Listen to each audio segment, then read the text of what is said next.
Saya membawa isu leluhur, karuhun, dan itu musyrik. Nah iya tuh sesat Kafir. itu kan Kang ya kan? Iya. Nah pertanyaannya adalah, nah sebenarnya berangkat dari itulah saya sebagai politisi Sunda menganggap ini perlu diingatkan perspektif kebudayaan. Kang Deddy pindah ke Gerindra gitu kan, jadi kekuatan politiknya jadi ini dong sekarang. Iya, jadi memang agak aneh nih politik yang saya jalan. Itu kan lawan Anda lagi sangat populer, Ya. lagi sangat kuat secara politik dan Kita tidak mendapat backup dari kekuasaan.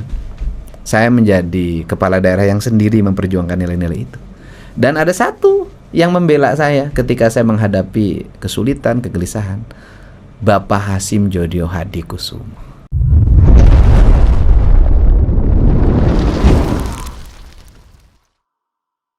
Oke, Sampurasun. Rampes. Kita buka dalam suasana kesundaan ini. Iya. bersama yang paling Sunda-Sunda di antara kita.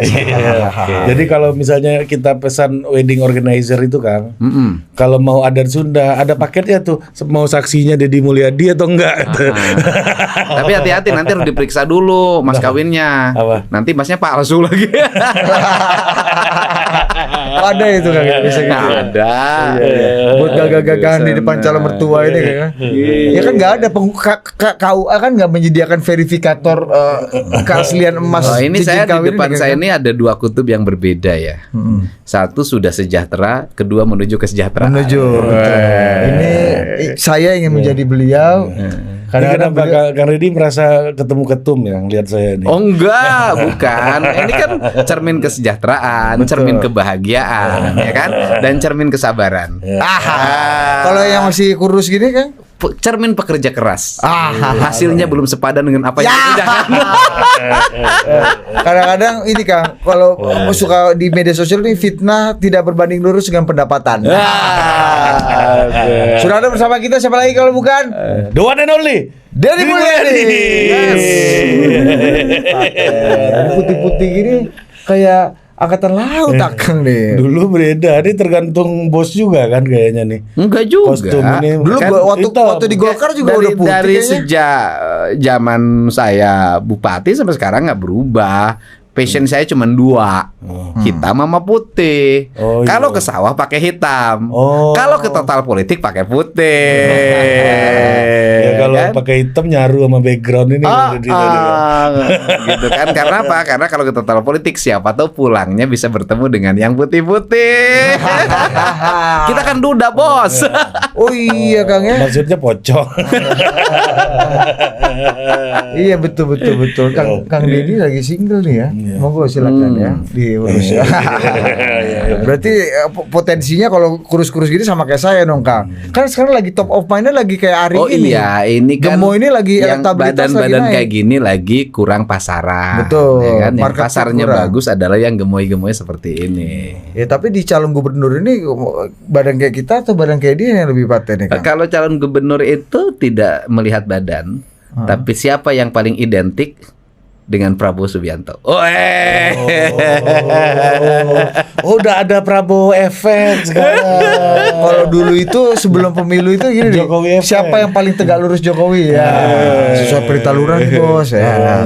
Kenapa ini apa ya Kang? Kita bicara Pilpres yang lalu ya misalnya. Apa menurut Kang Deddy faktor yang menentukan bahwa orang banyak bilang Jawa Barat akan lepas dari Prabowo?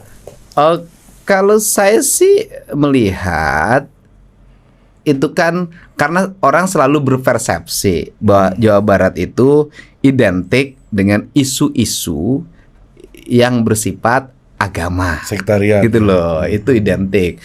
Tetapi saya itu sudah punya sudut pandang dan pengalaman yang lama bahwa isu-isu agama di Jawa Barat itu kisarannya itu hanya sekitar 15% dari total kemenangan. Jadi itu memang sebenarnya menggenapkan sebuah kemenangan, gitu loh. Tapi kalau hanya muter di situ nggak bisa karena secara umum masyarakat Jawa Barat itu masyarakat yang happy. Gimana? Aslinya orang Sunda itu masyarakat happy, masyarakat yang seneng canda, seneng kebahagiaan. Misalnya gini deh, kalau wayang gitu, misalnya wayang Kalau di Jawa kan nontonnya filosofinya. Iya. Oke. Bisa semalaman tuh nonton filosofi. Kalau orang Sunda nonton wayang golek, mana yang ramenya?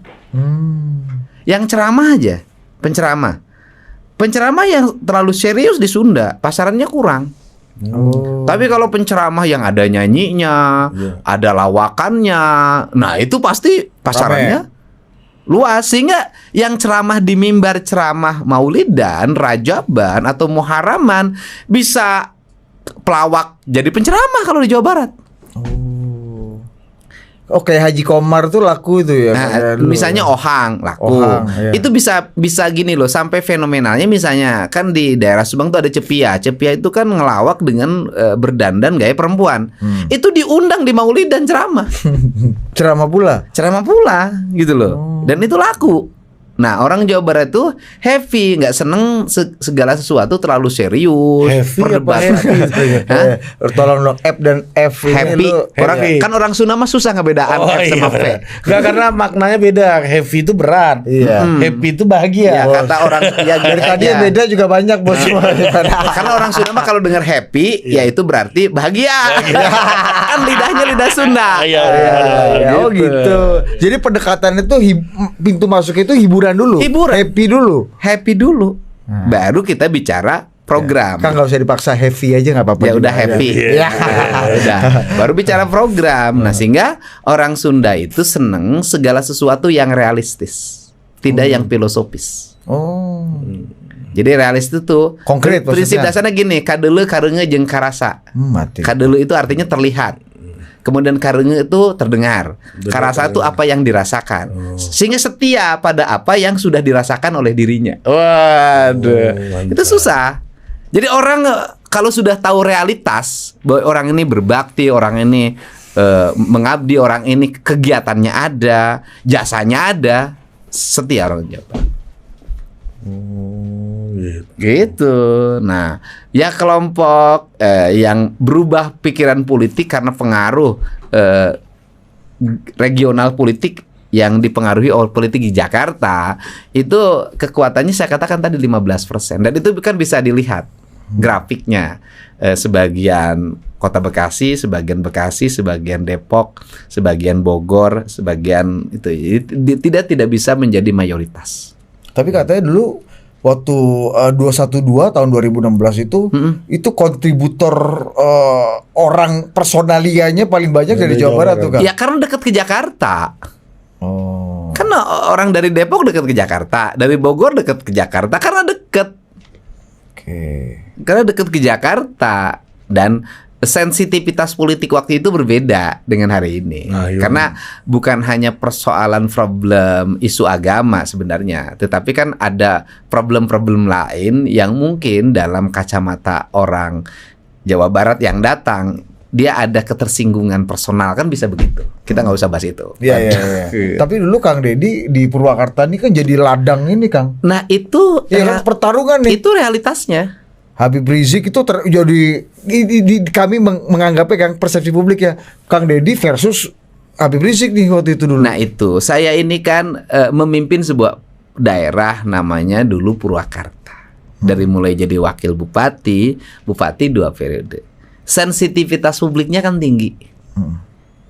Saya ngambil isu yang berbeda dengan kebanyakan orang. Saya ngambil isu Sunda sebagai identitas pembangunan. Kemudian dianggap berhadapan dengan identitas agama. Agama dalam persepsi mereka loh. Nah, kan harusnya saya kalah dong. Buktinya menang, dan kemenangan saya yang periode kedua paling tinggi kalau di Jawa Barat dibanding orang yang mengusung isu agama. Oh karena udah Habis-habisan. Udah dari periode 1 Kang Deddy pakai udah. warna ini. Iya, ejekan terhadap saya kan luar biasa. Ejekan terhadap saya misalnya di periode 1, ejekan terhadap saya ketika campaign itu adalah si Cepot. Masa mau milih si Cepot? Buktinya orang milih si Cepot karena dari sisi aspek sosiologi budaya orang nggak ngerti bahwa kalau nonton wayang golek orang tuh rindu kehadiran si Cepot. Kenapa? Karena dia membahagiakan. Di tengah-tengah perang Bratayuda yang menegangkan, datanglah Cepot yang membawa senyuman. Nah, Di periode yang kedua tuh tinggi banget saya. Ya perayaan terakhir kan saya dapat 66,6%, kan lumayan. Tinggi Dari Kang. 3 calon.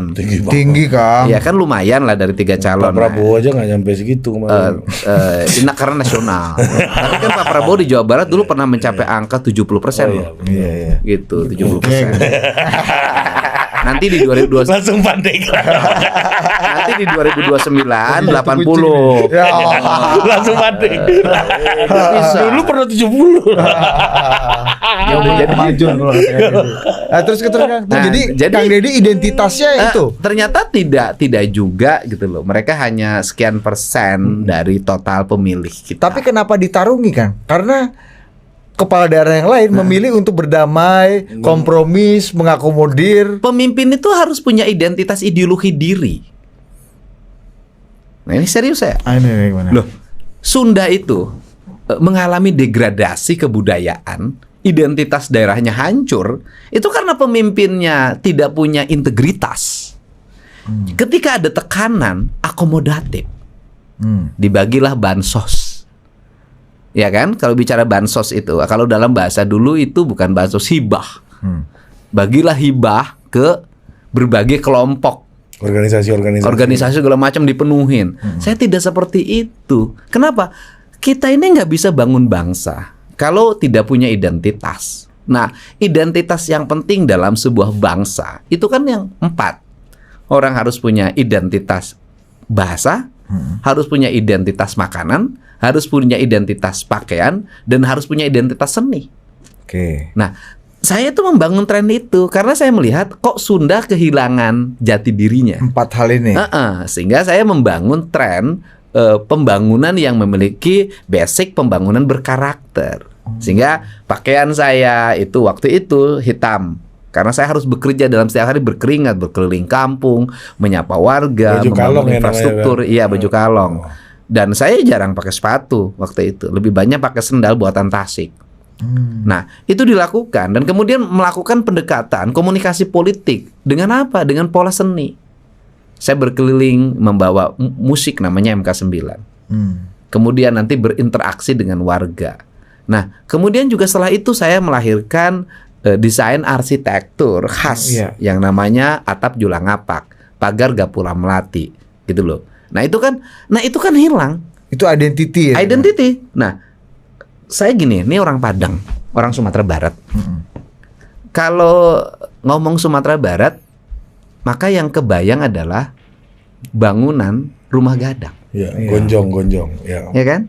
Dan kemudian dialek, bahasa, gaya, logatnya Sumatera Barat, bahasa Minang.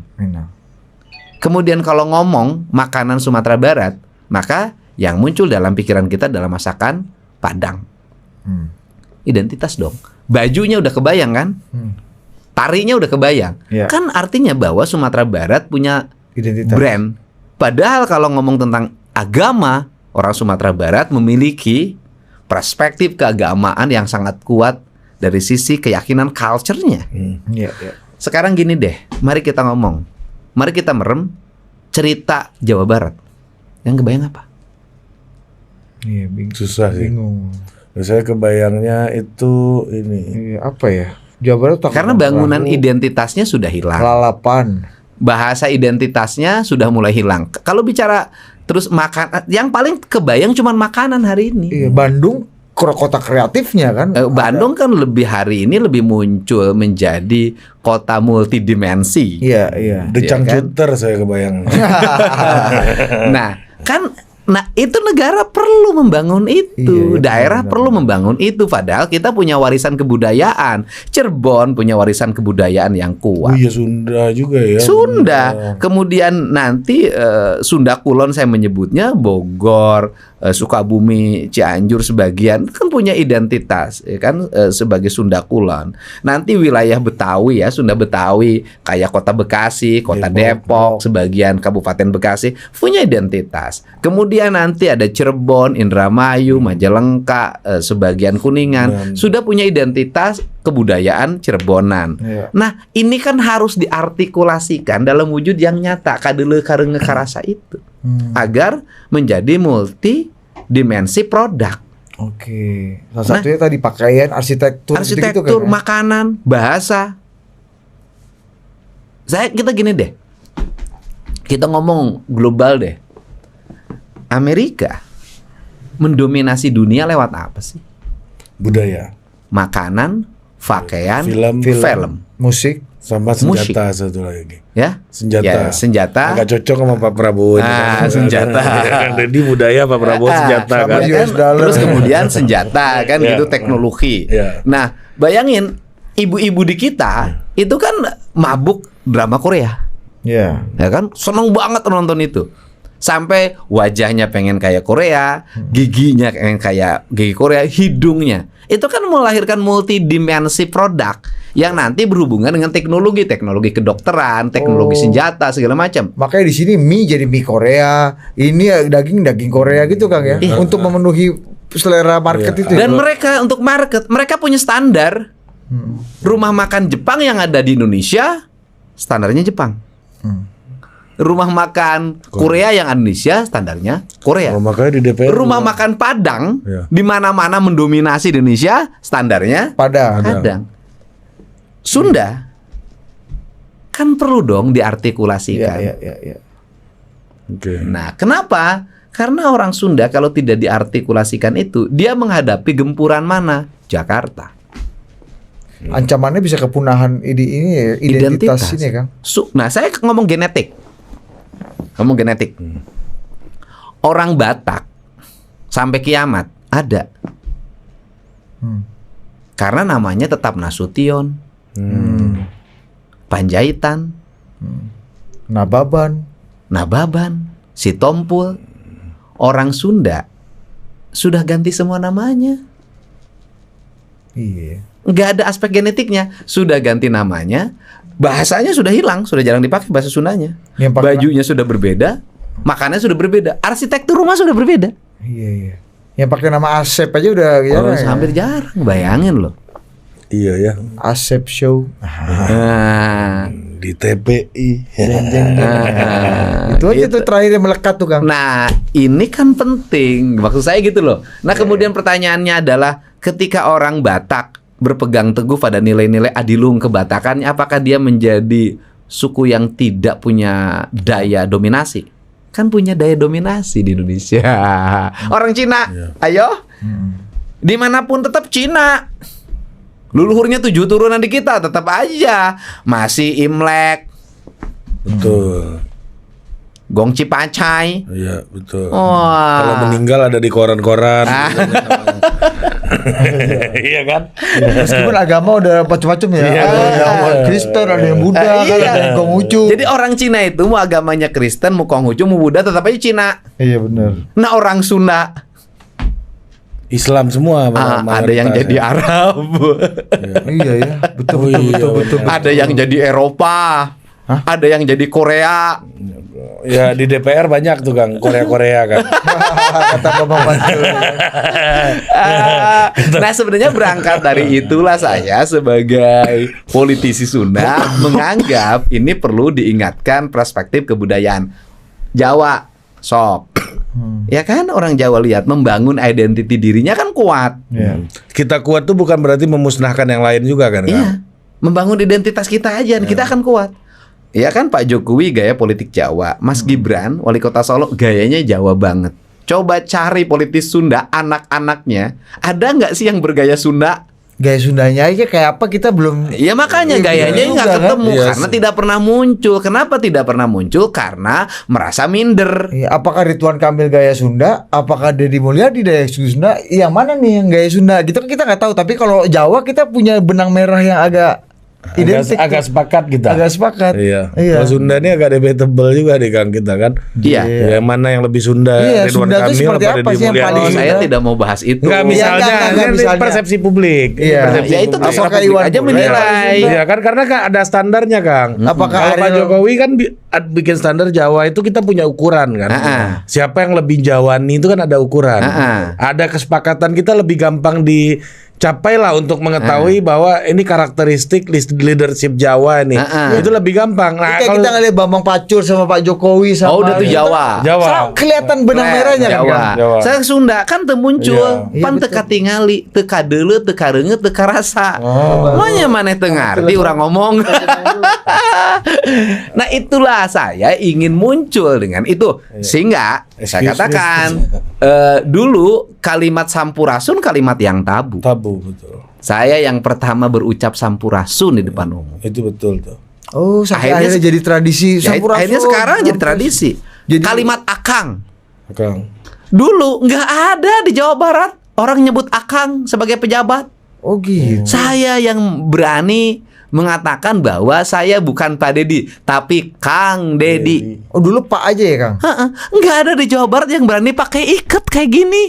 Iya benar-benar. Agak Sekarang sudah mulai tren mau pakai iket. memang agak lain. Jadi ya orang Sunda mah kudu dimimitian dan kayak gitu turut munding. Aduh. Apa Kang, itu? kurang-kurangnya Harus nggak dimulai, nanti juga ngikutin. Iya.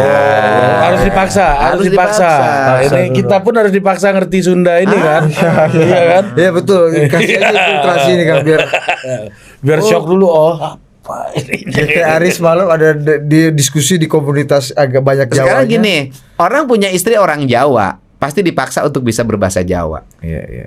Tapi orang punya istri orang Sunda, istrinya berubah bahasanya di bahasa Indonesia sehariannya. Menyesuaikan. Nah pada waktu itu upaya Kang Dedi untuk memperkuat identitas itu secara politik dianggap incorrect gitu sehingga mendapatkan perlawanan. Saya membawa isu leluhur, karuhun, dan itu musyrik. Nah iya tuh sesat musik. Kafir. Itu kan Kang ya kan? Iya. Nah pertanyaannya adalah nasionalisme itu berangkat dari kecintaan pada leluhur. Ya. Lah, saya kan gini lah. Orang Sunda tahu nggak buyutnya? Kan gini, ada bapak, ada ibu, ada kakek, ada nenek.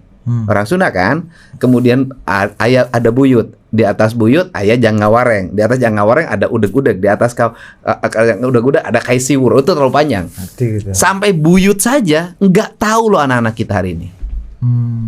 Orang Batak, Tahu. orang Arab Oh, lebih. ada tercatat tahu. Orang Sunda tidak tahu. Nah, pertanyaannya adalah kenapa terjadi seperti itu? Karena apa? Karena stigma yang dibangun seolah-olah kalau kita bercerita leluhur, kalimat karuhun saja itu konotasinya negatif. Iya, Selama iya. ini dibuat karuhun itu adalah ajaran kemusyrikan, Iya, ajaran iya. kesesatan. Itu kan stigma yang dibuat.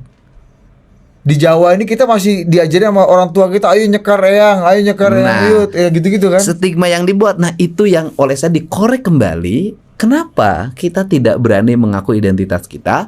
Kenapa kita tidak mengakui leluhur kita? Karena apa? Karena berangkat dari sinilah kita akan tumbuh menjadi bangsa yang besar. Waktu itu kan lawan Anda lagi sangat populer, Ya. lagi sangat kuat secara politik dan Kita tidak Opini? tidak mendapat backup dari kekuasaan. Saya menjadi kepala daerah yang sendiri memperjuangkan nilai-nilai itu. Dan ada satu yang membela saya ketika saya menghadapi kesulitan, kegelisahan. Bapak Hasim Jodio Hadikusumo. Itu asli. gimana Kang ceritanya Kang? Ini belum Ya itu kan belum banyak yang tahu nih seluruh kayaknya. ornamen bangunan situs Purwakarta. situs yang dibangun dalam bentuk taman-taman kalau bahasa saya kan, wayang-wayang ketika dihancurkan itu yang datang ke Purwakarta membela saya, menenangkan saya, membantu saya membangun kembali taman yang rusak dan patung yang rusak itu namanya Pak Hasim Joyo Hadikusumo. Dia terbang dari Inggris datang ke Purwakarta hanya untuk itu. Dan Akang lihat nih komitmennya serius nih dalam membangun. Artinya apa ya. bahwa teman itu siapa sih? Teman itu adalah ketika kita ditinggalkan banyak orang, dia datang membantu kita, itulah teman sejati. Dan orang yang seperti ini harus kita hormati. Itu Anggaraka Prabowo nggak bantu apa-apa itu. Ya belum kenal gitu. Masih ini. Kalau di rantai makanan nih Anggara Prabowo pada waktu itu hanya bisa dimangsa, belum bisa memangsa kan. Tahun 2011. Oh iya baru bisa dibangsa dia itu. Baru bisa dimaksa di rate makanya paling Sekarang bawah bisa dia. injak dia kan. Walah. Kalau sekarang minimal agak tengah Emang atas suka dia. nginjak. Suka dia. Nah, dia mangsa. Setahu saya dia hanya nginjak bumi, tapi tidak pernah nginjak yang lain. Dan karpet. Iya, baik orangnya kan. Top Manggarai. Oh gitu. Jadi Anda tuh bupati loh, Kang. Yang harusnya menguasai berkoordinasi dan punya dukungan pada APH, perangkat. Zaman itu kan nggak berani. Nggak, kalau menangani kayak yang sekarang tangkap kan zaman itu nggak berani. Tapi Pak Hasyim kan waktu itu yang Oposisi. saudaranya Pak Prabowo ini. Oh, belum ada oposisi karena belum ada Pilpres. Oh belum ada Pilpres Kan 2011. 2011, Pilpres 2014. Oh 2011 bos ya. Bahkan waktu itu Pak Hasyim dan Pak Prabowo yang mencalonkan Jokowi Ahok di Jakarta Oh iya ini kan. benar. Itu tahun kesininya lagi. Iya, 2012 ya. Baru sebelum Pilpres ya itu ya. Gitu. Oh Nah, gitu. Oke Kang, kita masuk ke perjalanan politik Kang Deddy ini. Jadi ketua DPD Golkar Jawa Barat waktu itu. Iya. Iya kan? Yang saya belum paham sampai hari ini adalah kok jadi berubah jadi wakil sih Kang Deddy, gimana ceritanya sih? Awalnya kan calon Wakil gubernur. Iya. Oh cawagup. Iya, awalnya Survei tinggi Kakak. cagup terus di mana-mana beritanya kan. Oh yang dulu pemilihan yang dulu. iya. Gini ceritanya. Sama Kang Deddy Miswar. Iya. Waktu itu kan saya mendapat kesulitan untuk mendapat rekomendasi. Karena kan titah politik di Jakarta itu bukan untuk saya.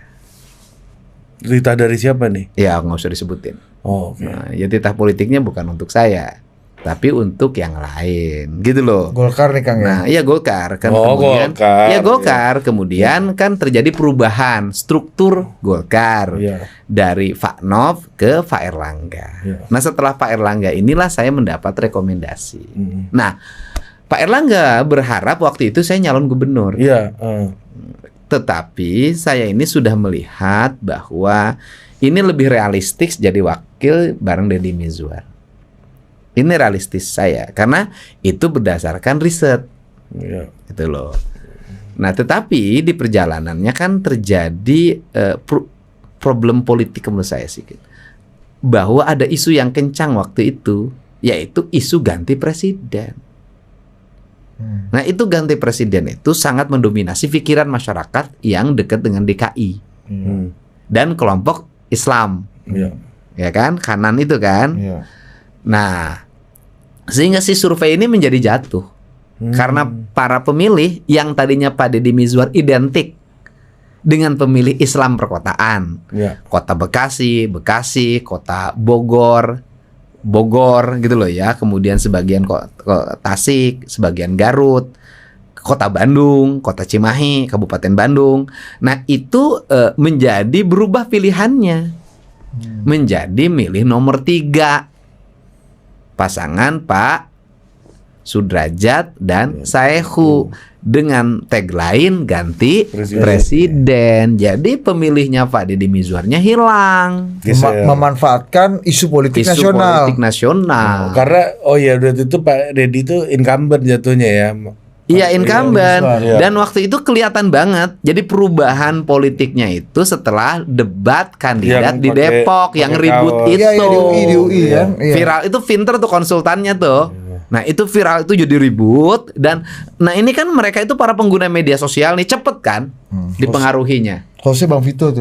Nah gitu. Cret. Nah itu berubah. Pak Deddy Mizwar itu di basis-basis dia hilang. Yang bertahan tinggal basis pemilih pedesaan. Anu Abdi, Tilemur, Saratia, Itu Kakang solid. Deddy. Itu agak solid tuh ya. Solid karunyaeun Kakang Deddy urang lembur cenah ieu teh kudu didukung katanya begitu.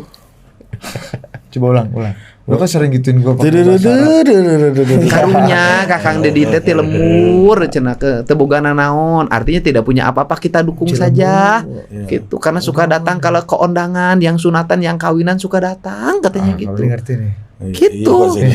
Yang orang lembur. Nah, orang lembur ini kan waktu itu saya masih punya keterbatasan proses komunikasi publiknya karena kan belum seperti hari ini media. Iya. Oh gitu ceritanya dulu. Iya. Oh karena incumbent realistisnya digabung waktu Pak Erlangga ya kan waktu Pak Setnov kan Kang Deddy sempat hilang Iya kan. hilang. Oh jadi marketnya Pak Deddy Mizwar tuh sebenarnya ya marketnya Pak Aher dulu PKS, ya, PKS karena kan dan Pak ini Deddy ya. Mizwar tuh dengan dia sinetron, ya kan, mencari Tuhan itu, Para pencari Tuhan. pencari Tuhan itu ke dan dia identik dengan PKS. Iya. Jadi Pak Haji terus kan. Pak Haji. Kan? Iya, Gitu. tiba-tiba isunya beda. Iya, dan kemudian Waktu itu hanya Golkar ya Kang ya yang dukung ya? Golkar sama Demokrat. Oh Demokrat. Demokrat. Dua. Loh, bukan Deddy Yusuf ya Demokrat? Enggak, Deddy Yusuf nggak nyalon. Oh nggak nyalon. Sebelumnya ada dia. Sebelumnya Deddy Yusuf. Iya. Iya kan. Nah, oke gitu. Jadi berproses terus kalah nih Kang. Kalah. Iya waktu itu. Dan habis itu Kang Deddy kalah dan kita lihat bahwa wah ini habis nih Deddy Mulyadi nih gitu. Kalah nih kan. Ya kan tiba-tiba habis itu jadi anggota DPR ya Kang ya dari Golkar. Iya. Ya kan lawannya Putri, kawannya Budi. Sekarang ketua Komisi 4 ya Kang? Masih nggak Kang? Saya kan udah berhenti. Berhenti kan Golkar. Oh iya, Mei tadinya mitranya 2023. rekannya Ansilema abang kita Ansilema. Iya. Dan Mas Budi Jiwandono ya kan? Ah, Iya. kita Itu sama-sama pimpinan Komisi 4. Iya, sama Mbak Lulu Nur Hamidan ya. Itu kakak-kakak kita tuh Kang. Iya. Paten-paten tuh jagoan-jagoan Komisi 4 tuh Kang ya. Iya. Nah, jadi abis itu masuk ke DPR, banyak orang bilang Kang Deddy dan di Pilpres kemarin tuh yang paling rame tuh salah satunya surveinya Kang Deddy di atas Pak Erlangga. Nah itu saya mau tanya juga tuh, Kang Deddy gimana ngelihat itu waktu itu? Ya itu mah yang salah rakyatnya. Kenapa membuat opini tentang saya? Kan saya mah tidak punya niat. Gitu, mungkin itu tadi mungkin merasa kasihan lihat saya berarti itu. Jadi karena dia merasa kasihan kalau ditanya udah Kang Deddy mungkin itu. Jadi itu orang-orang yang berempati saja karena tahu penderitaan hidup saya yang begitu berat gitu. Ini tahu menempatkan diri nih. Saya mah kerja aja. Nah, apakah ada hubungannya dengan itu juga pindah ke Gerindra? Oh enggak. Kalau itu enggak ada sama sekali. Enggak ada sama sekali. Jadi ini tegas kalau ngomongin. Kali itu enggak ada sama sekali dan tidak ada relevansinya. Persoalan saya pindah ke Gerindra itu kan sebenarnya didasarkan pada aspek idealisme yang kuat. Idealisme gini deh. Saya ini sejak SMA sampai kuliah itu punya mimpi. Pokoknya presiden itu hebat kalau Habibie presidennya. Panglima TNI itu kayaknya Pak Prabowo hebat karena saya kagum banget sama beliau. Nah kemudian berproses karena politik membuat mereka menjadi berpisah kan. Kita nggak usah bahas itu.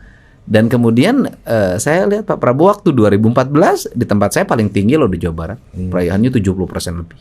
Saya bupatinya waktu itu, saya bukan tim sukses, saya bukan Gerindra waktu itu. Gitu loh. Jadi saya membantu secara sukarela waktu itu. Dan saya ngurus semuanya dan menangnya telak. Nah kemudian saya lihat saat ini saya udah ngomong tentang Bapak ini akan menang. Kemudian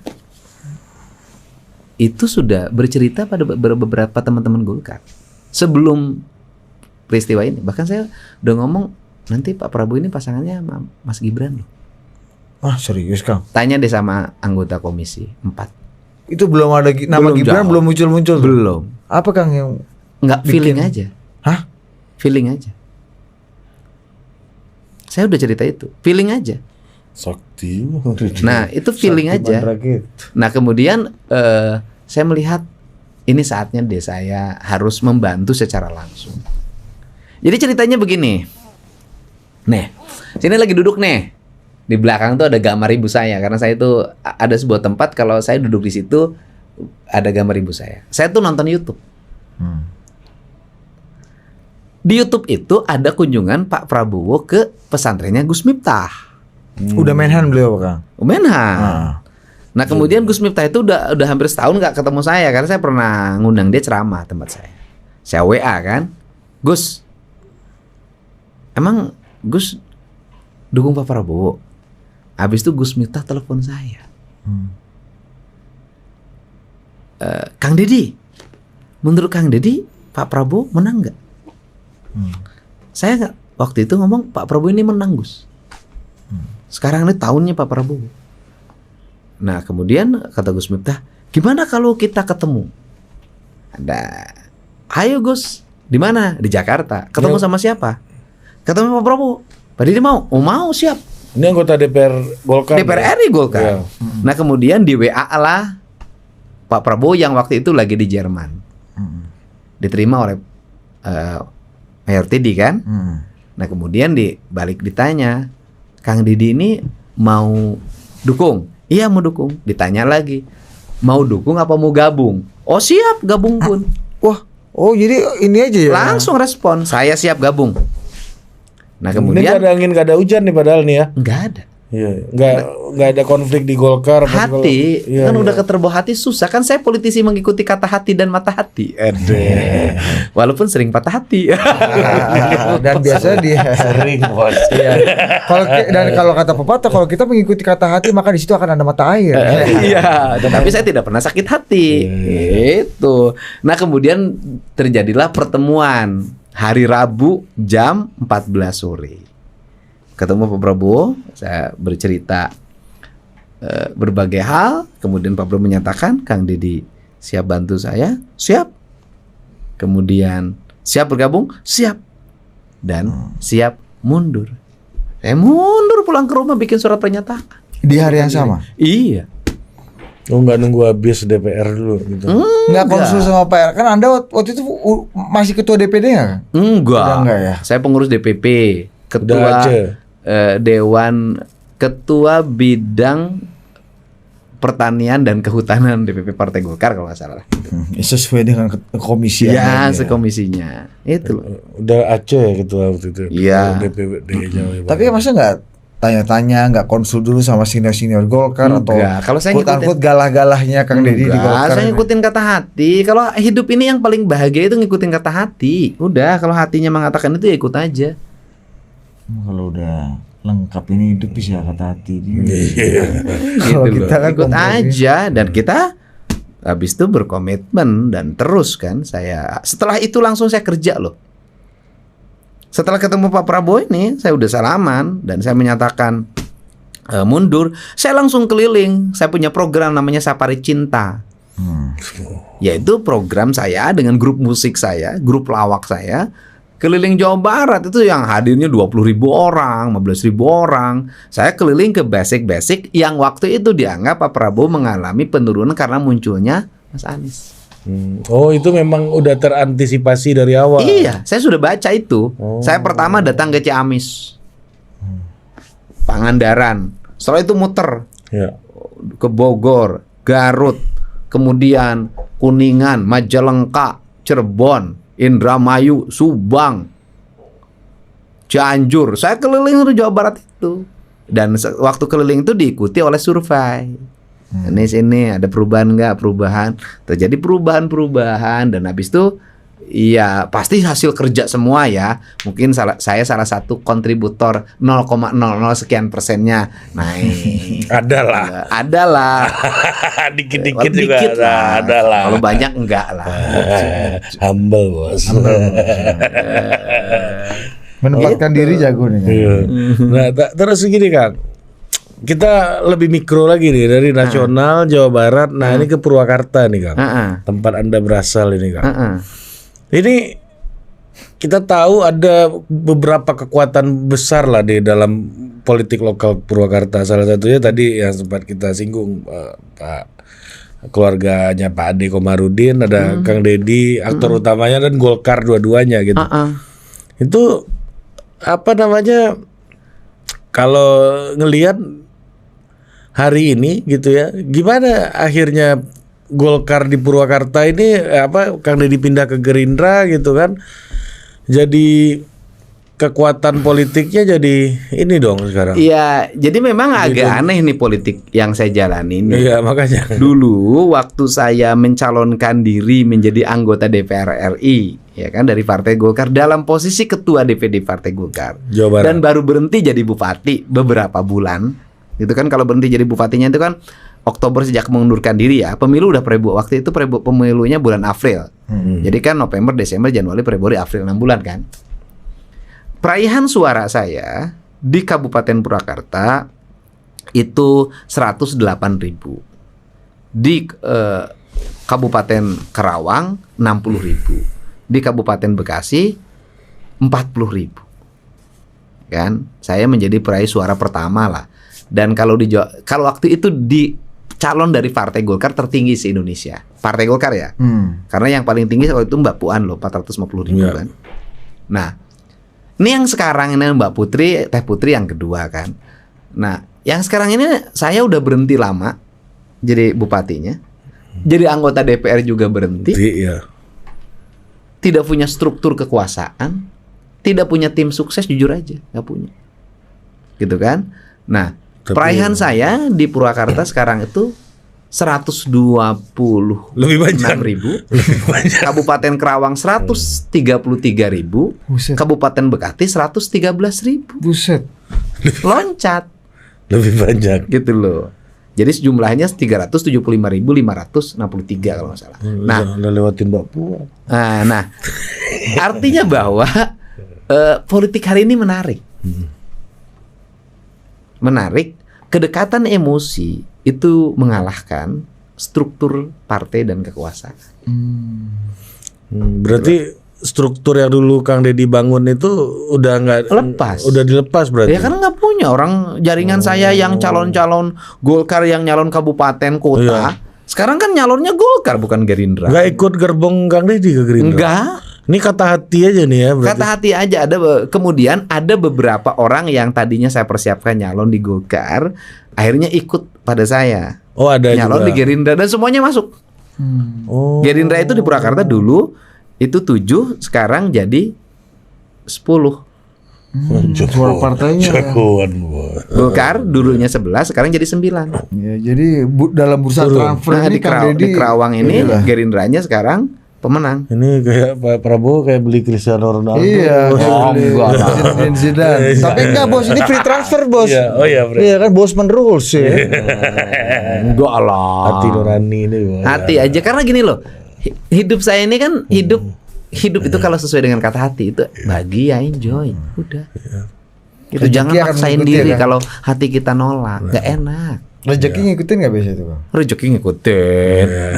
Kalau biasanya kan fitnah nggak berbanding lurus sama pendapatan kan biasanya. Tergantung pengelolaan. Nih Kang, ini yang sempat menghebohkan akhir-akhir ini Apa tuh? isu yang lebih mikro lagi. Aduh mati kita. Yaitu soal pisahnya Kang Deddy sama istri. Mantan istri. Ini kan kenapa? saya kita nggak akan bicara soal hubungannya seperti apa karena itu masalah privat Ini gitu luar ya. biasa gue nih. Nah, yang ingin saya tanyakan nih urusan publiknya bahwa ada isu ini nih awalnya adalah dari tidak terimanya Kang Deddy udah berakhir jadi bupati. Dan masih cawe-cawe, masih ikut campur, ada isu kayak gitu ya yang saya ingin tanyakan langsung ke Kang Deddy gitu. Iya, sebenarnya sih enggak ya. Kalau waktu itu, mohon maaf ya, mengikuti apa yang saya gariskan, apa yang saya programkan, apa yang saya pikirkan tentang pembangunan daerah, Purwakarta tidak akan seperti sekarang. Seperti sekarang itu kayak gimana? Ya sekarang jalannya jelek-jelek. Sampahnya numpuk, bangunan kantornya nggak selesai. Ya kalau bicara itu, kalau ngikutin garis saya, gaji RT-nya nggak naik-naik, gaji kepala desa nggak naik-naik. Kalau dulu, pola saya bukan begitu. Kalau saya gariskan, bangun infrastruktur dengan baik. Waktu COVID, bikin program bantuan infrastruktur sehingga orang tidak diam di rumah, dia bekerja agar COVID-nya terhindarkan. Dengan bekerja, desa itu kan tidak masif COVID. Kemudian pembangunan itu utamakan pembangunan kepentingan publik. Kemudian dana rutin pemerintahnya harus segera diturunkan untuk tidak mengganggu anggaran publik. Artinya gitu. Kemudian utamakan kepentingan publik, ambulan segala macam. Kan kalau kita bicara realitasnya kan, iya seremonialnya banyak, mobil dinasnya lebih utama, motor dinas lebih utama dibanding jalannya. Kalau ngikutin garis, gitu loh.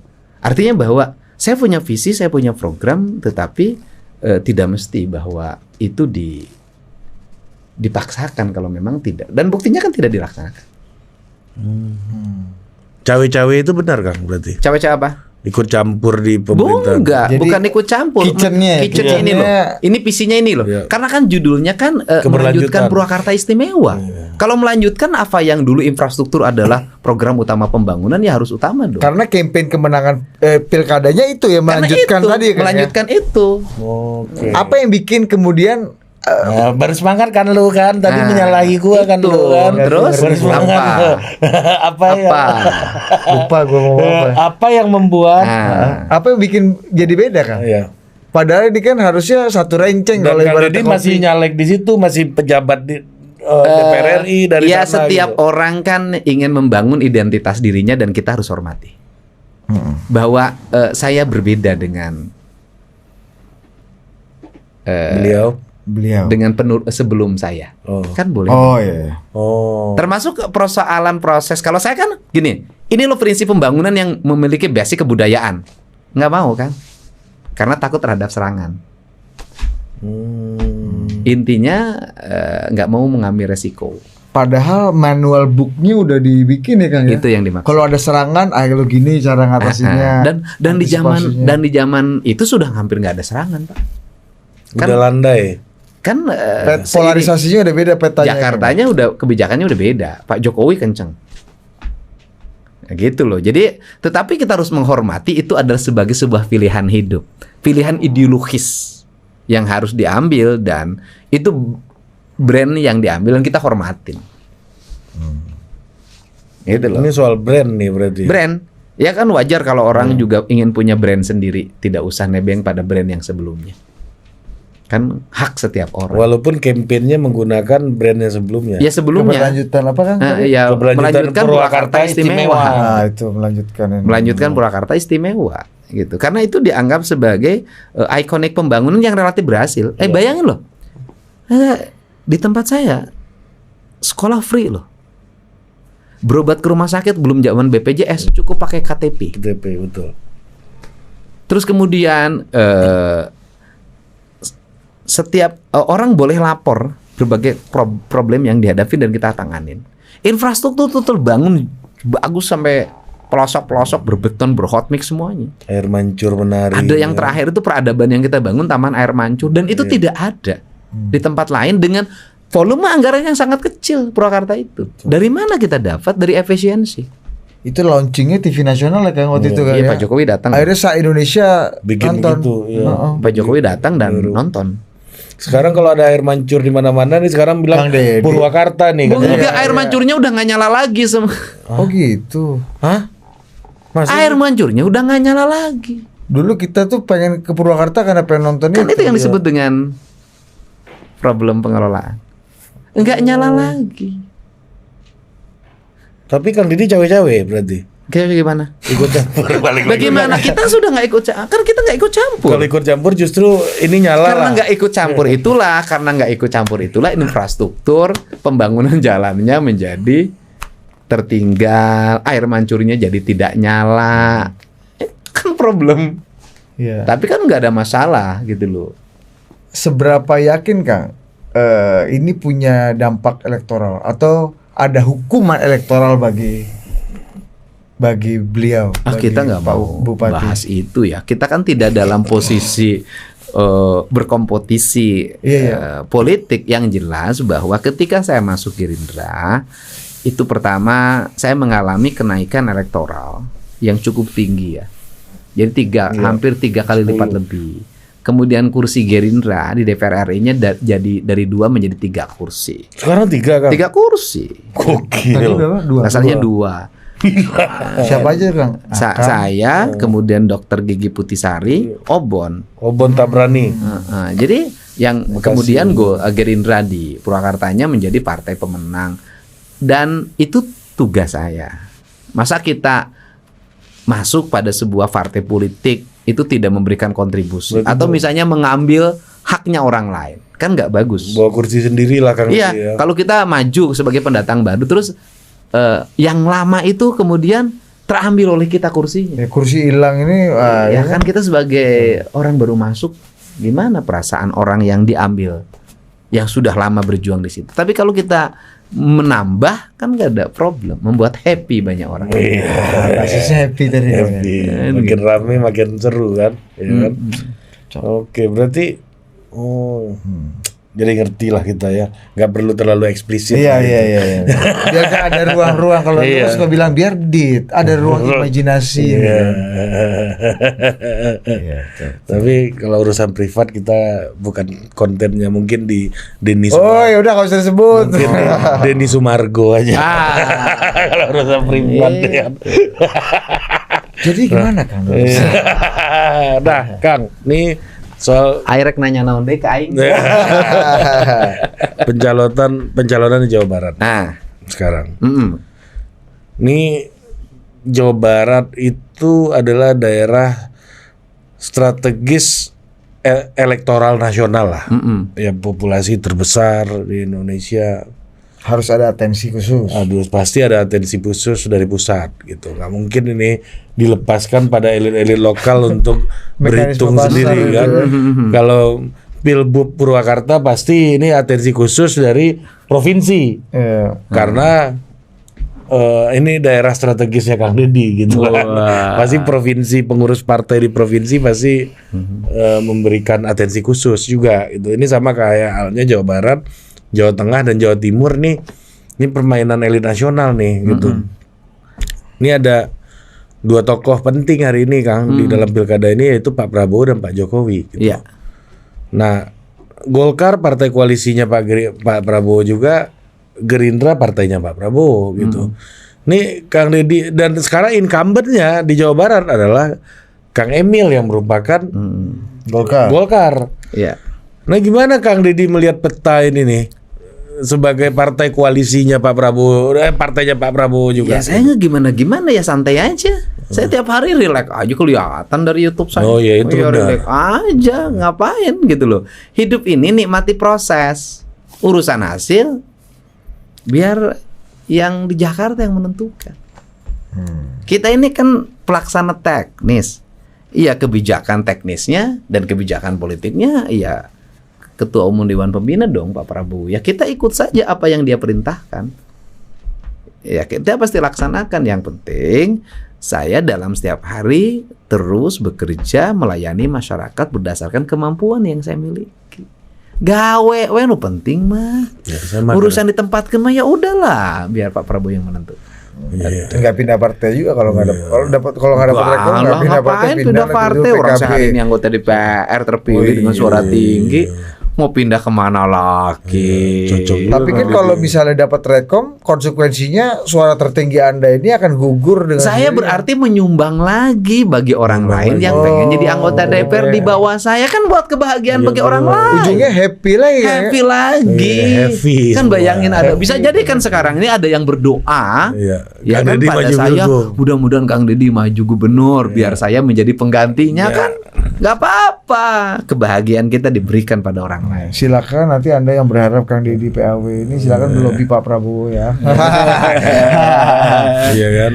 Cocok juga kan Deddy ini jadi Mendagri Pak Prabowo ini ya. Ini cocok bos. Menangkap iya. Menteri Parekraf juga kayaknya pas. Saya mah udah hari ini mah gubernurnya orang lembur udah. Hah? Apa tuh gubernur ulang? Ya kan gubernurnya orang kampung. Saya tiap hari ngurusin orang kampung, jalannya orang kampung diurusin, rumahnya orang kampung diurusin, hajatannya orang kampung diurusin, kesusahannya mereka sekemampuan saya urusin. Artinya bahwa selama ini saya berhenti jadi bupati ya, tidak berhenti aktivitas sosial kemasyarakatan, jalan terus. Cuman bedanya bantunya cuman bisa 4 orang, 5 orang per hari. Lain kalau saya pegang anggaran, jutaan orang saya selamatkan dalam setiap hari. Woi, gaya nih bro. Bakal bikin air mancur juga nggak di sekeliling Jawa Barat? Oh ini? bikin dong yang indah-indah. Pokoknya di seluruh Jawa Barat tidak boleh ada sampah berantakan, tidak boleh ada bangunan liar berantakan, tidak boleh ada penambangan liar, tidak boleh ada orang sakit tidak terobati, tidak boleh ada anak yang tidak sekolah. Semua harus tertata dan itu tanggung jawab negara. Arsitektur Jawa Barat ini akan di Sunda dong, atap julang ngapak, pakai jendela di sebelah timur, sebelah barat. Tahu? Iya, arsitektur Sunda itu lihat aja konsep yang dibangun Belanda. di Jawa Barat itu kan konsep-konsep turunan dari arsitektur Sunda. Oh, kirain arsitek Sunda itu lihat aja apa yang dibangun sama Ridwan Kamil. Gila gitu kan arsitek juga, Kang. Oh, kita nggak mau komentarin. Jangan Ya sampai- kan? jangan ke Orang situ. Belanda itu sudah membangun arsitektur Sunda. Bangunannya tinggi 6 meter. Itu ada ada jendela. adaptasi ya itu Kang ya? Hah? Adaptasi dari Sunda ya itu. Iya, Kayak itu kan orang Betawi ya Belanda dia. mengadaptasi pembangunannya itu dalam ruang wilayah. Kan bangun itu harus sesuai dengan suhu udaranya, gitu loh. Kalau pakai gaya Belanda nggak cocok di sini kan. Cocok lah gaya Mataharinya Belanda, banyak, harus kan? pakai gaya Sunda. Ciri sabumi cara sadesa Jawa dah tutung birna sacarana lain tebak sajen ike. Gitu atuh. Nah, Kang, ini terakhir Kang. Kita ya kan udah lihat bahwa Kang Deddy bukan pasti sih, tapi pasti punya kehendak yang sangat besar untuk melakukan perbaikan di Jawa Barat gitu Iya. kan. Apa perbaikan prioritasnya dari situasi existing sekarang menurut Kang Deddy? Infrastruktur jalan. Jangan sampai ada anak ke sekolah masih ngelewatin sungai. Itu. Jangan sampai ada jembatan sejak zaman Belanda sampai sekarang belum diganti, goyang. Gitu loh. Jangan sampai ada pelosok-pelosok yang belum terjangkau oleh listrik. Kan masih ada. Dan mereka berhak untuk merdeka. Gitu, itu infrastruktur jalan. Kemudian yang berikutnya adalah keadilan antara kota dan desa. Nah, di kota bisa ada bangunan yang bernilai tinggi. Di desa dapat apa orang desa? Bayangin loh. Ini cerita nih kemarin. Honor pejabat tinggi-tinggi. Honor RT itu ada satu kabupaten yang dapatnya setahun cuman 1.100.000. Pas lebaran nggak diberikan. Hah? Nggak ada duitnya katanya. Bayangin loh. Ini kok imajinasinya Kang Deddy ini basic banget ya. Soal perbaikan di Jawa Barat nggak ada gambar-gambar Rumit-rumit ya? canggihnya. Ya, sampai karena yang kita- dibutuhkan itu masih ada SD yang roboh. Kemudian Anda ngomong layanan kesehatan. Bayangin, rumah sakit rujukan yang besar itu cuma satu, Hasan Sadikin. Hah? Masa satu doang? Ya Allah ya Robi. Di Depok, Bekasi gitu nggak ada? Ya, rumah sakit rujukan besar sama Hasan Sadikin. Bayangkan orang Sukabumi yang perjalanannya dari Jampang Kulon harus ke Hasan Sadikin 8 jam. Ambulannya 8 jam mati di jalan. Terus di Hasan Sadikinnya mau tinggal di mana? Uangnya mereka dari mana untuk makan? Perlulah pelayanan kesehatan itu ya nanti itu di setiap kabupaten rumah sakitnya adalah rumah sakit rujukan yang bisa menangani berbagai hal dan uangnya cukup. Kasihlah per kabupaten rumah Berarti sakit. masalahnya Jawa Barat tuh masih sangat basic dong Kang. Basic. Basic banget. Saya kebetulan istri kan kerja di salah satu NGO internasional yang menangani soal air dan sanitasi. Kang. Nih, di Jawa Barat masih Ya itu maksud di saya. depan rumah. Iya, Di saluran air itu. sanitasinya salah satu yang masih Krusial banyak ya. PR-nya untuk sampai total sanitation 100% itu Jawa Barat. Ya iya. Masih di depan rumah itu ada saluran kecil, Iya. ada tuh itunya helikopternya. Kan ada tuh itu saya. Helikopter. Ya, betul. Dan itu di kota-kota juga terjadi bukan hanya di desa. Iya, ngerti Di helikopter. kota. Apa total sanitation apa tuh? Total bahasa Arab tuh, sanitation. coba. Total sanitation. Cocok juga lo jadi menteri PUPR. Sanitation sovereignty istilahnya. Jadi yang itu aja belum beres. Saya ingin pembangunan tuh beresin apa yang menjadi kebutuhan dasar. Nah, sekarang gini loh. Pak Jokowi itu kan membangun infrastruktur yang kelas nasional. Ya kan dari jalan tol, jalan nasional, kemudian turun ke jalan provinsi belum matching. Turun ke jalan kabupaten belum matching, apalagi nanti turun ke jalan desa. Itu infrastruktur daerah industri nih. Sejak saya SMP masih daerah pertanian, saya naik sepeda ke sekolah 15 km. Itu jalannya lebarnya nggak berubah. Padahal sudah industri. Hidup orang udah jauh berubah. Udah berubah, masih bleduk. Nah, terus kemudian pembangunan mulai berantakan. Berantakannya apa? RT RW-nya, RUTR-nya itu nggak firm. Iya. Bayangin, ada sebuah bukit daerah dingin. Ya. Kan harusnya orang lihat kebun teh rapi. Tapi Ini di situ, ini penambangan batu, ini penambangan pasir, ini bangunan. Satu bukit bisa hilang gara-gara ditambang kan. Ya, ini ada yang nambang, ini ada bangunan untuk wisata, mobil untuk wisata menuju ke arah itu udah campur. Ini ngangkut truk air, ini ngangkut truk basi, truk batu. Gimana kita lahir kenyamanan? Padahal itu harusnya klaster wisata Harus resort dibuat ya. dong. Sekarang jalan ngomong misalnya, kita berangkat deh. Bekasi mengalami pertumbuhan ekonomi yang kuat, Ya. tapi jumlah rumah yang dibangun sudah seimbang dengan jumlah jalan yang dibangun. Iya, setuju. Apa yang terjadi? Sore hari dari Bekasi lewat Cibarusah menuju Jonggol 3 jam, Mbak. Dampaknya apa? Stres. Nggak heavy lagi. Nggak kan? happy. Ketika stres, mereka piknik lagi bareng. Jumat, Macet Sabtu, lagi. Minggu macet lagi. Macet lagi. Kumaha atuh ieu teh? Campur sama truk batu dan Nah, lain-lain batu. tadi. Nah. Jadinya gak happy tapi heavy trafficnya. Heavy. Kita benahin. jadinya. Itu areal perkebunan yang tanahnya kosong mulai berantakan di Jawa Barat banyak banget. PTPN segala macam. Iya dong. Karetnya ditebang, nggak ditanam lagi. Tehnya ditebang, nggak ditanam lagi. Mulai orang masuk, mulai nggak karu-karuan masuk. Nah, ini kan harus dipetakan, cenah tanah Sunda teh tanah surga. Ya harus dikembalikan dong. Iya. Di surga itu tidak ada kesemrawutan. Nah sama ini Kang, gimana strategi Kang Deddy ini nanti kalau misalnya ini saya pertanyaan langsung teknokratis ya. Banyaknya lahan-lahan yang wewenangnya di pemerintah pusat yang tempat Bisa ini. dibicarakan, dinegosiasikan. Gubernur kan punya kapasitas untuk melakukan pengaturan itu. Nanti kan ada izin lokasinya. Apa yang membuat itu nggak jalan sampai sekarang? Padahal kan koalisi pemerintah Tingkat juga. koordinasi dan keberanian mengeksekusi. Kan harus ngerti masalah. Yang diurusnya harus yang real. Loh Pak, saya ini, aduh ya Allah. Orang yang nggak punya rumah aja banyak banget. Terus ditambah lagi, problem, punten ya. Pada musim tanam, pada musim panen kawin. Musim pacaklik, cerai. Ya cerainya kalau meninggalkan kekayaan bagi yang keduanya nggak ada problem. Ini kan anak 2, anak 3 ditinggalin oleh suaminya. Apa yang terjadi terhadap perempuan di Jawa Barat? Pergilah jadi pengisi pekerja-pekerja di klub malam. Kita jujur aja. Kita ngomongnya religi. Tapi kita jujur deh. Ke Jakarta, ke Batam, ke Kalimantan, pasti orang Jawa Barat. Jangan sok-sok emat Kan, lah. kan berarti kan ada belum lagi orang yang pergi menjadi TKI banyak banget kan. Tapi nggak ada yang bahasa Sunda. Kan ini kan sesuatu yang harus segera dibenahi. Terus saya ingin merubah dong cara berpikir orang tentang Sunda. Punten ya.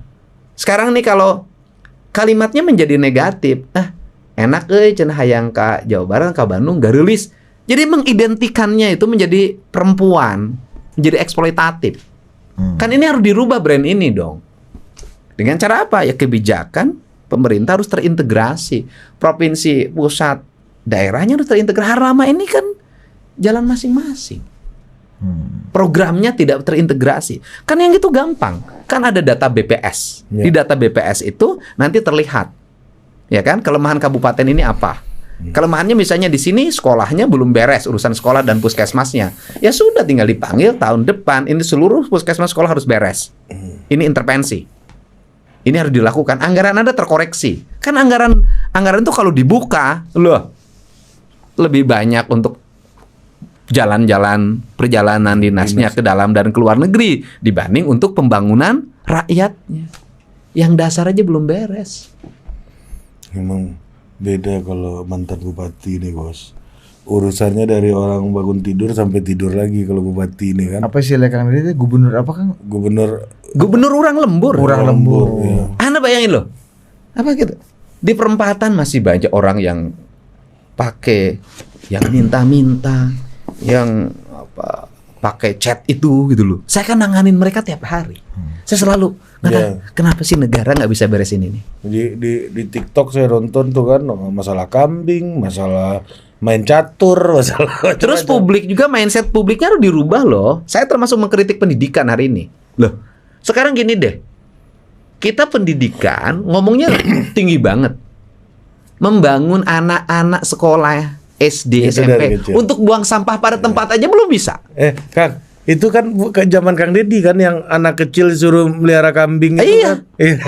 Anaknya SMP. Loh kenapa saya Iya. suruh melihara saya kambing, Bos. fokus pada Ada. itu? Ada di Purwakarta. Anak Bos. SD harus melihara kambing, anak SD SMP harus melihara kambing akibat mereka tidak punya mainan Nah, Oh. untuk diurus yang produktif. Makanya pakai Motor, gadget HP. terus. Iya, betul. betul daripada Sekarang motong. Ini senang bini gua Daripada- sama Kang Deddy nih anak disuruh melihara kambing. Ini senang orang tua, daripada Bos. judi online atau game Iya. online Iya. gitu kan. Dan terus main itu kan judi online. Iya. Karena nggak ada kegiatan. Nah ini yang, nah sekarang pendidikan berkarakter itu sudah diterapin loh. Kepala Dinas Pendidikan di Purwakarta itu menjalankan visi saya sampai hari ini. Apa yang terjadi? Sampah sudah berubah jadi kursi, jadi meja, jadi batik. Anak-anak sekolah tiap hari sudah. Berarti Ini bukan soal produknya tapi soal kreativitas dari manusianya. kan? manusianya. Iya. betul, inovasi. Dan orang Sunda itu paling korban mode. Bukan orang bikin Sunda. mode, biasanya. Bukan korban mode, dia paling cepat ingin seperti orang lain. Ingin cepat, ingin punya motor, ingin punya HP bagus, Oh, itu ingin baju maksudnya. bagus. Itu kan korban mode dong. Korban konsumsi. Akibatnya apa? Iya. Pinjaman online banyak di Jawa Barat. Bank Emok banyak. Bang Emok itu apa? Bank keliling. Oh, Bang. Iya, Bank Emok itu Rentenir. bayarannya mingguan. Ya, rentenir. Bunganya 10%. Bank keliling itu tiap hari. Iya. Iya iya iya. Nah, itu yang terjadi. Mendatangi ini Dan itu kan harus diberesin. Harus diberesin dengan kebijakan yang total. Waduh. Gak ada lagi BI checking ini, Bos. Sudah lewat BI checking semua orang ini. Dia yang resmi dia utang 3, yang yang keliling Emok ini dia utang 3 lagi Iya kan. gitu. Jadi bank keliling dibayar pakai Bank Emok. BI checkingnya udah Ini nggak kan problem. relevan, Dan terus Bos. kemudian angkatan kerja yang turun ke sawah makin sedikit. Jumlah sawah semakin menyempit. Jumlah penduduk yang semakin banyak. Dampaknya angka depresi tinggi. Padahal ini lumbung pangan loh ini Jawa Barat. Tapi kan infrastruktur Pertaniannya. pertaniannya sudah mulai agak berantakan. Kenapa? Tengah sawah ada perumahan. Bukan berarti anti perumahan. Harus segera dibenahi dong. Ditata ya. Saya ini ingin membangun bahwa estetika. Silahkan om-om yang tampan ini datang ke rumah saya. Namanya Lembur Pakuan. Bagaimana sebuah kampung terintegrasi, tertata dengan baik. Ada sapi melahirkan gas. Kemudian melahirkan pupuk organik. Siklusnya berjalan. Jadi selama hampir 5 tahun, saya tidak menjadi pejabat yang eksekutif. Saya menata kampung sebagai bentuk imajinatif. Ini loh kampung masa depan. Di lingkungan yang paling kecil aja gitu ya Kang. Ini ya, Kang, nanti di- ya, prototipenya sekitar. seperti ini. Mantap. Paten. Padahal ada loh capres yang bikin rumah di tengah-tengah sawah gitu. Oke, sampai jumpa lagi di Total Pantik.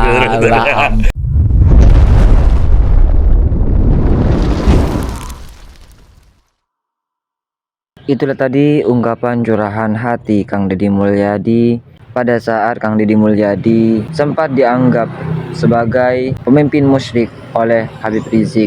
Banyak sekali kejadian-kejadian dan juga pengalaman Kang Deddy Mulyadi yang bisa kita ambil sebagai pelajaran. Bagaimana menurut pendapat teman-teman semua? Silakan lanjut di kolom komentar. Terima kasih selalu support Arman Al-Fatih. Kita jumpa lagi di video selanjutnya. Assalamualaikum warahmatullahi wabarakatuh.